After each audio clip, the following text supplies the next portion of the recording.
everyone. This is the Bewi family. We are a missionary family in Sierra Leone. We're coming to you with our monthly update for the month of March. We are serving through Tormi Ministries and Crossover Church. As many of you know, we have planted a church in the peninsula area of Sierra Leone. The church is going very well. We also have other ministries going on the compound. We have a missionary house that we're building. There's going to be an educational center. This is the missionary housing. This is actually a little bit of an old video because they're moving so rapidly. So all those pillars are filled in now. That wall is done now. Some of the walls are a little bit higher. And all of the windows and door frames are now visible. So basically the walls are complete. And if you've been following the journey, you know that's a huge accomplishment. We ask that you would continue to pray for us and pray for this project. The missionary house is going to be a huge tool for us to be able to continue to have various ministries on the compound and to oversee those ministries and host teams and have different people lend their expertise to what we're doing in the community. So we ask that you would continue to pray for us and that the funds would continue to come in. Thank you for those who've given already. Another big news is that I and my oldest son have traveled to the States just for a couple weeks trip. We should be heading back certainly before April's over, but we just wanted to take care of a few personal errands and to also visit the home church in Columbus and serve them, check in with them. So that's what I'm doing. I've been serving the church and ministering there and serving the senior pastor any way that I can. As you can see, I'm having a great time with my church family. There's no place like home, so it's really been a blessing to be with them for these few weeks. One really sad news that I do have to share, I would like to share with all of you. This little guy, his name was Elijah. And unfortunately, March was a very difficult month for us as a church in Sierra Leone because we lost little Elijah. He passed away, and his mother is one of the ushers in the church and has been a faithful member, and he unfortunately passed away. So it's not been easy as a church. You can see here his mother ushering, and that was a common occurrence for different church members to grab him and play with him. He was just really popular. We passed him around the church. So we did the funeral. We did the burial as a church family. I just wanted to ask that we continue to keep his mother in prayer and the rest of his family in our prayers. And I thank God the rest of the members are doing very well to show her all the support that they can. So in his memory, while I'm here, I'm gathering medical supplies specifically for the children that I can give to their parents and help educate their parents about how to use, such as children's Tylenol, children's ibuprofen, thermometers. We really just want to build up a little kind of first aid supply in the church so that we can help the population we're serving really struggles with access to health care.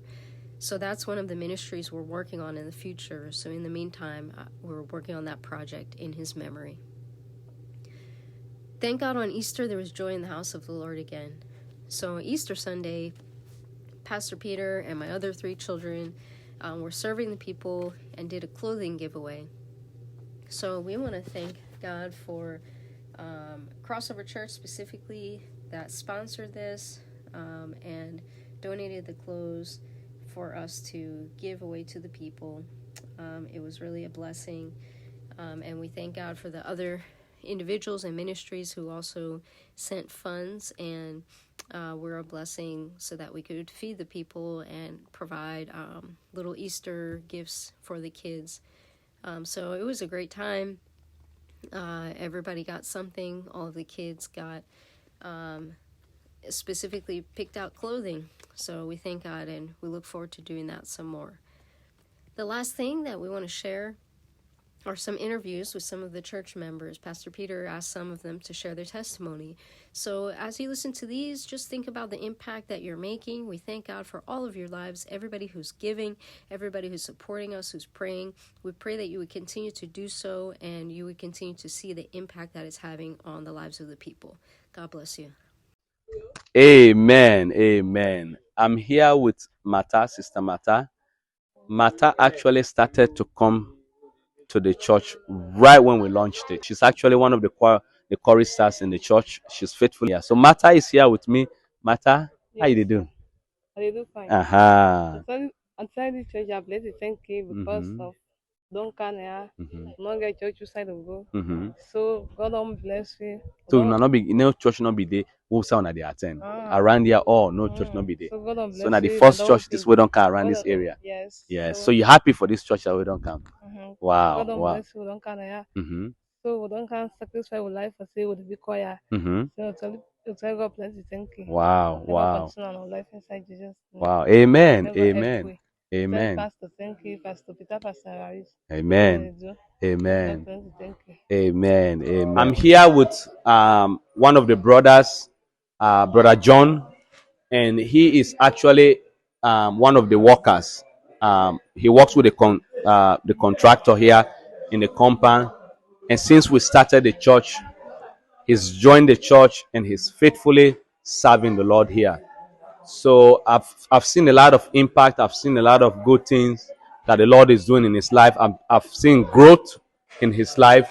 So I decided to interview him, let him just share one or two things with us of what God has done in his life since he joined the ministry here and since he started serving the Lord here at Crossover Tommy in this compound. So, Brother John, how you do? I thank God. Yes, yes, yes. I greet everyone in this place. My name is John K. Tommy. So we basically go ahead. Sorry. I'm a worker of this place, this church, River number 2. So that's good. That's good. John is working here, and So John, what's in that one thing where you go? I know say you get boku, but what's in that one impact, one thing where say the way the church don't do, we don't impact your life, we don't change your life from what I used for be to what I did now since we don't start this ministry. Yeah, it's too much, but I'm going to explain, just feel about it. If I say I'm going to explain everything, we cannot live here today. I thank God because the Lord has made for me. It has changed my life. I come here, I'm very much devastated in my life. I'm very much struggled in my life. I thank God with the grace of God and the impact of me that God has given me. I give praise to Him because He has made me, my life has been changed. I have become a somebody in life. But by then, when I was not with God, I don't know. In fact, if I don't know God, I don't know what to do. I was struggling in life. But really, when I come to Jesus, I have been strong in life. My spiritual life has been changed. The word of me has been changed. Oh, I give thanks and praise to God. Because at the coming of this church here, it has made me, my life has been changed. Amen. I have become a man that I need to become. Amen. Okay. So Rose, how you do? I'm very good. Okay. Okay. All right. Yeah. Rose is a little shy. Okay, she's a little shy. The first Sunday we come, we'll call you, we'll ask you, we'll say, would I invite you in a church? How you know about the church? And we say there. You will say something, you say now the music, now you hear it, the sound of the music, the church music will be the play, now you hear it, now you follow. So tell me more about that. Tell me more about that. Well, I think one Sunday I am staying in my house and I had a loud music of Christian and I have the sound of Jesus Christ. And I came to the church. I don't even know the road or the place where the church is, but I follow the music, the sound of the music. And I go into the extent, I even pass some of the Titan bush, right, just to find the church. But I come because of Jesus Christ. The Lord leads me. The Lord leads me to come in this church. And when I come this church, I see a great wonders and beautiful thing happen in my life. And and this church helped me to come near to Jesus, to accept Jesus. Amen. You know, sometimes even if you are going church, you are not going to accept Jesus. But let me say, you have to go a lot of churches, but maybe one church you will go. Surely you have to accept Jesus Christ. And this church helped me to accept Jesus Christ and near to Jesus Christ and have faith in the Lord. Amen. Yeah. Amen. Amen. Wow. Wow. Let me end with this. She's humbled and she doesn't want to share this. But there was a Sunday they were coming to church with a few family members, and the river that I said she lives across the river. The river was the water was up, so you have to really go around. And they didn't want to come to church late, so instead of going around, they took off their shoes. This was, I mean, it was so touching. They just took off their shoes and rolled their pants up, and they went into that river, and they came here all soaked, and and they just went into the bathroom there and changed, and they changed their clothes. So after service, I was just seeing some clothes hanging, and then I said, "Oh, who did their laundry in the compound?" And they explained to me that few members were coming to church today, and they decided to go through the river to come to church because they didn't want to come late. I was so touched. I was so blessed. So this is the impact. One of the many impact that the church is doing here, the ministry is doing here. So thank you again, everyone. All right, for Pastor, let me hold your word there, right? Yes. When you said the water to come, it's not easy, right? Yes. You know that to find Jesus, it's not easy to find where Jesus stay. It just, I don't know where the verse is. Where when some short men want to see Jesus and he climbed up the mountain just to see Jesus. That's what I am doing. No matter what the distance or circumstances come through, I just need to come and worship the God and worship Jesus Christ. Amen. Because of what he has for me and the grateful things that Jesus done for me. Amen. So no matter the extra mile, I don't know the verse. She's preaching now. Hallelujah. I don't. Rose is preaching now. Come on. Hallelujah. Yeah. All right.